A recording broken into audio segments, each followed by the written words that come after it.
We've got two people on the panel, two very important people in the middle of a really beautiful partnership that was just announced today. We've got Dr. Ann Peterson. She's the Senior Vice President of Global Programs for Americares. Yes. So thank you to you for having me in particular. Thank you. And then also Peter Fearnhead, the co-founder and CEO of African Parks Network. We just announced the collaboration this morning.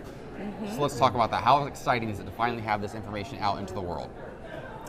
Well, I will say that I'm super excited. I began my career in Africa. I raised my children in Africa. We took them to game parks all the time, but I've spent my life doing health. Now I get to have a partnership with African Parks, who's doing awesome things for wildlife conservation, but has realized that the people around the park matter and are allowing us to embed ourselves in their parks and in their system to take care of the health needs around at least 4 of the different health centers, maybe 4 of the parks, maybe all of them eventually. I would be so excited about that. Yeah, we'd be very happy about that.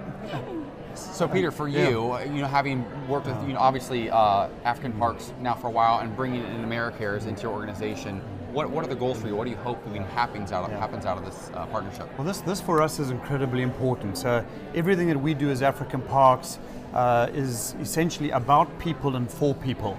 So wildlife and conservation looks after itself. It's always the people that are essentially the issue that needs to be looked after and managed. So the better that we're able to do that, the more likely that we are to succeed in the long term. And with the various parks that we manage, the 15 across Africa, it's something where if we're able to bring a set of benefits to those local people so that they are connected with the park in a way that makes sense for them, then I think that we're on the path to success. And this the relationship with Americares. We're conservationists. We understand law enforcement. We understand engaging with governments.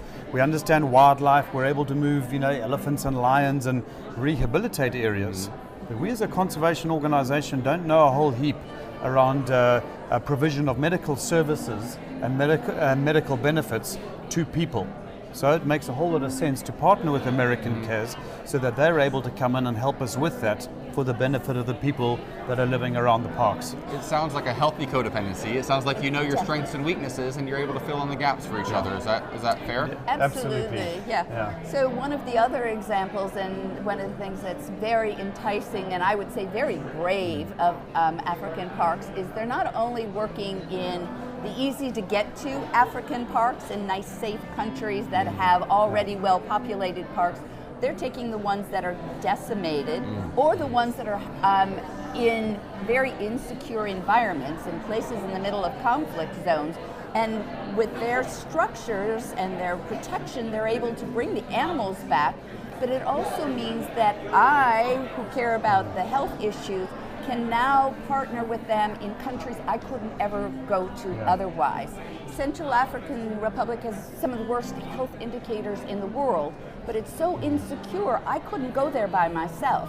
But when I partner with these guys and they have their rangers protecting the perimeter for the animals, then I can go in there and do outreach to take care of the health needs of the people. And I'm just so excited.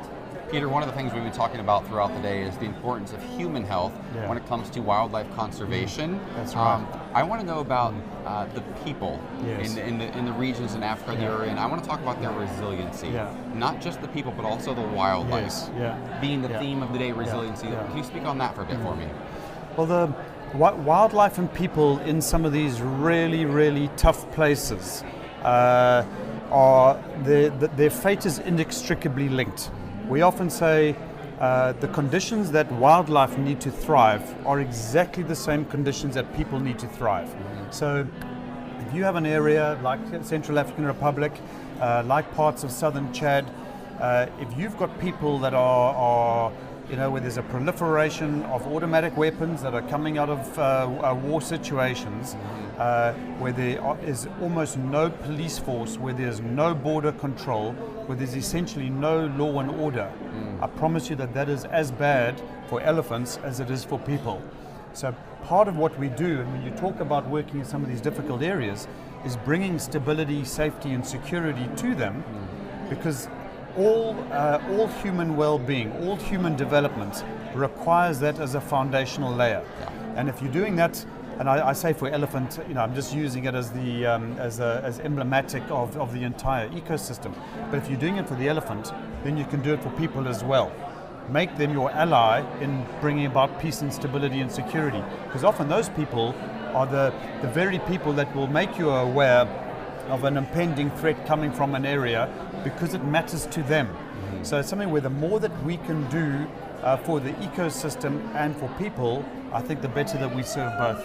Well, my hope is that this is the beginning of a very long and very successful partnership. I want to congratulate you and thank you again for having me here. Oh, and thank you. Yeah. Go mingle. It looks like they're partying back there now, so I'll let you guys go. Thank you so much for stopping by. Best of luck, okay? Thank you very Thank you. You guys, thank you so much for tuning in. I'll be back in just a moment. I'm going to go say goodbye to some people. I'll be back to say goodbye to you in just a moment. In the meantime, I just want to thank you for tuning in today and see you in a second.